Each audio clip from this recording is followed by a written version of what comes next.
Avant le micro. Ouais. Parlez. On est RMS. Bonjour à tous, vous êtes sur On RMS, nous sommes en direct de la Croisée des Talents et nous sommes avec quelques membres de la délégation Nomad Business School Campus de Reims. Les résultats de la première épreuve de négociation viennent de tomber. Tous les membres de la délégation rémoise sont qualifiés plus ou moins en la main et aborderont demain l'épreuve de gestion de projet. Mais en attendant, je suis avec Alexandre et Robin. Est-ce que vous pouvez nous dire ce que vous avez ressenti un petit peu pendant cette épreuve ? Merci Noam. Honnêtement, c'était très instructif parce qu'on s'est rendu compte qu'en se comparant par rapport aux autres étudiants, que il y avait vraiment beaucoup de techniques de négociation et que mine de rien, on nous parle beaucoup d'un aspect collaboratif dans les négociations pour que tous les parties soient gagnants. Mais n'empêche, ceux qui ont gagné, c'est ceux qui ont réussi à mentir le plus élégamment possible et à se distinguer et à remporter des prix tels que des iPads ou des Macs. Et je pense que il y a certaines choses à retenir, que par exemple la négociation on a beau nous dire que il faut avoir un côté moral, faut pas perdre le cap en disant que il faut gagner. Voilà.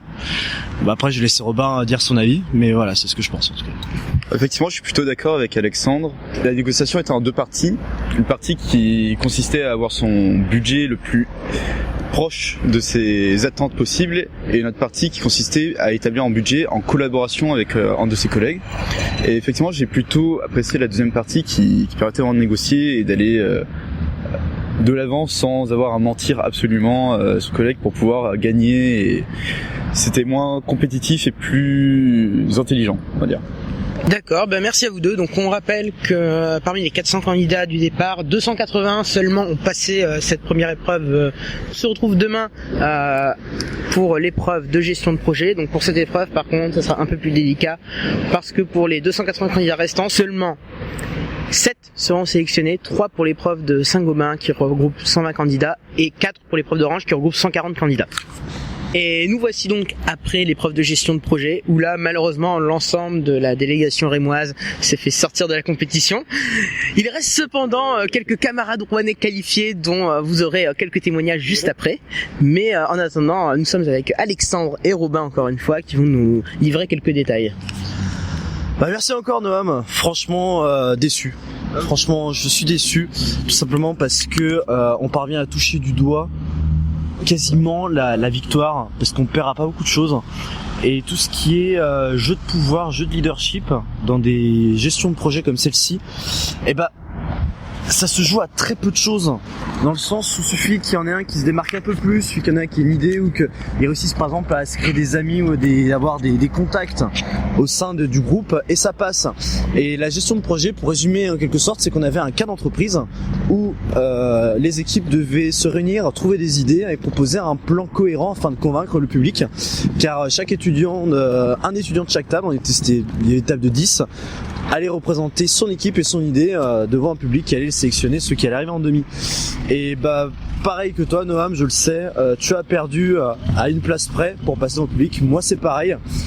Et Robin lui a une expérience encore un peu plus frustrante, mais bon, celui qui gagne, c'est pas forcément celui qui a les bonnes idées, c'est pas forcément celui qui mène son équipe à la victoire, c'est celui qui réussit à avoir une meilleure intelligence sociale, à se positionner, à réutiliser par exemple les idées des autres, ce qui s'est passé sur ma table. Nous reviendrons l'an prochain parce qu'à Neoma on se rend compte qu'on a du potentiel.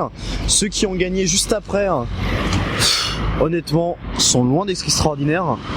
Donc motivation et puis j'invite tous les étudiants qui seraient intéressés par cette compétition à vraiment la présenter parce que c'est une occasion unique et rare. Effectivement, cette partie-là est un peu plus frustrante que l'autre. Finalement, moi j'étais dans une équipe où il n'y avait pas de créatif, j'étais le seul créatif et les personnes étaient plutôt opposées aux idées que j'ai proposées. Donc c'était assez pénible, bon voilà, on a essayé d'avancer quand même. On n'a pas abouti à quelque chose de très ambitieux et j'ai été très déçu par cela parce que j'attendais vraiment de cette gestion de projet de proposer des choses innovantes et voilà, on n'a pas abouti à quelque chose de suffisamment ambitieux pour moi et c'est ça que je retiens particulièrement, pas de ne pas avoir gagné mais surtout d'avoir fait un travail plutôt médiocre avec ce groupe. Donc nous sommes toujours à la croisée des talents. L'épreuve de gestion de projet est terminée. Maintenant, les 10 candidats sont sélectionnés pour les demi-finales, les joutes oratoires. Et même si Néoma Reims n'est plus dans la course, Néoma Rouen est toujours là. Et du coup, je suis avec une des demi-finalistes de Néoma Rouen, bien entendu. Donc Agathe, présidente de Rouenair. Est-ce que tu peux me donner un petit peu de ton ressenti sur la sélection de l'épreuve et comment tu te sens pour la suite? Alors déjà l'épreuve était je trouve très intéressante, même pour ceux qui n'ont pas forcément gagné. L'idée de travailler sur un projet pendant 1 heure et ensuite d'essayer de faire une synthèse des solutions, j'ai trouvé que c'était très intéressant pour nous en tant que étudiants en école de management. Et ensuite pour ce qui est des épreuves, c'est un moyen, disons, de sélectionner les gens pour ensuite faire les joutes oratoires. Donc elles sont pas forcément sur les compétences, mais plutôt sur une sorte de manière de s'exprimer en public, etc. Et je suis pas tout à fait confiante pour la suite, pour le dire, parce que moi je sais pas faire trop dans l'humour et j'ai bien peur que ceux qui gagnent sont ceux qui vont réussir à faire rire, et j'ai trop peur du bide pour m'investir dans l'aventure. Donc du coup j'y vais sereine. Je suis super contente d'avoir été arrivée jusque là, et voilà, c'est très bien comme ça. Et tout le monde a l'air de bien s'amuser à la croisée des talents. Je trouve que c'est un super événement. Voilà. D'accord, écoute, merci beaucoup pour ton ressenti. Néoma Reims sera là pour te supporter pour la demi-finale, en espérant que tu la réussisses avec brio. On va croiser les doigts. La compétition est maintenant terminée, la croisée des talents est finie, et comme nous l'avons dit juste avant, nous avons suivi Agathe jusqu'à la fin. Elle a été qualifiée suite aux joutes oratoires pour la finale avec les 4 autres derniers candidats, et elle a terminé 2e de l'ensemble de la croisée des talents, donc félicitations à elle. Nous ne sommes pas avec elle parce qu'évidemment nous sommes rentrés en terre rémoise, mais pour conclure cet événement, je dirais que c'est un événement qui vous permet de rencontrer plusieurs entreprises, de vous illustrer, de vous mesurer à d'autres étudiants d'écoles de commerce ou de grandes universités, et que de ce côté-là, on remarque assez vite qu'on a un niveau très bon à Néoma et qu'il ne faut pas hésiter à y aller, à y participer, parce qu'on a vraiment le potentiel pour gagner cette compétition, je le pense, et je pense que ce sera l'opinion, le point de vue de d'autres participants de la délégation rémoise, si je puis m'exprimer ainsi.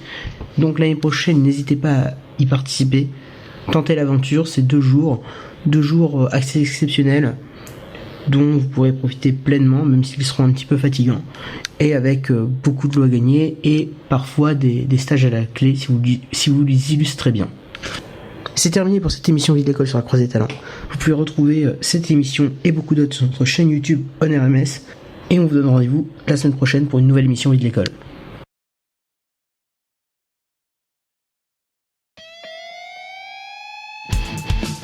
À vos micros. Ouais. Parlez. OnRMS.